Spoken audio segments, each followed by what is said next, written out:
Don Carson అనేటువంటి ఒక new testament scholar, one of the best new testament scholars ఇప్పుడు ప్రపంచంలో ఉన్నటువంటి వారిలో. సో ఆయన ఒక థియాలజీ ప్రొఫెసర్ అనమాట, వేదాంతవేత్త అండ్ వేదాంత విషయాల్లో ప్రొఫెసర్గా పనిచేస్తాడు. ఆయన యొక్క థియాలజికల్ కాలేజీలో ఒకసారి కొంతమంది మరి ఒక సర్వే చేయడానికి వచ్చారు. వచ్చినప్పుడు వచ్చినటువంటి వారందరూ కూడా దేవుడి సేవకులే, వచ్చినటువంటి వారందరూ కూడా బైబిల్ పండితులే.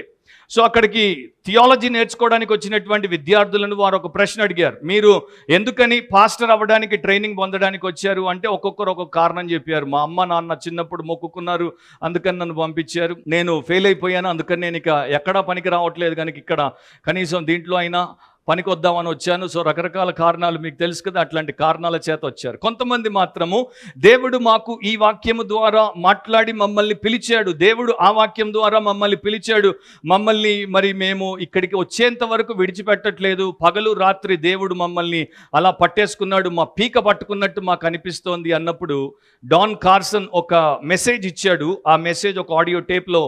ఆ మెసేజ్ యొక్క టైటిల్ ఏంటి? Preachers in the hands of a Holi God. పరిశుద్ధమైనటువంటి దేవుని చేతుల్లో ప్రసంగీకులు, పరిశుద్ధమైనటువంటి దేవుని చేతుల్లో కాపర్లు అనేటువంటి సందేశం అది. దాంట్లో ఆయన ఏమంటాడు, ఎంతోమంది ఎన్నో కారణాల చేత సేవకి రావచ్చు, కానీ ఎవరినైతే దేవుడు తన వాక్కు ద్వారా పిలుస్తాడో అలాంటి వారు మాత్రమే పరిశుద్ధమైనటువంటి దేవుడి చేతుల్లో ఉన్నటువంటి పరిశుద్ధ సేవకులు, లేకపోతే కాపర్లు. సో మనం ఈ రోజున మరి బాప్తిస్మం ఇచ్చి యోహాను గురించి బైబిల్లో రాయబడి ఉంది. యోహాను మనుష్యుడుండెను, అతడు దేవుని చేత పంపబడెను. ఆ కోవలో ఎలాంటి సేవకులు ఉన్నారో తెలుసుకోవాలి.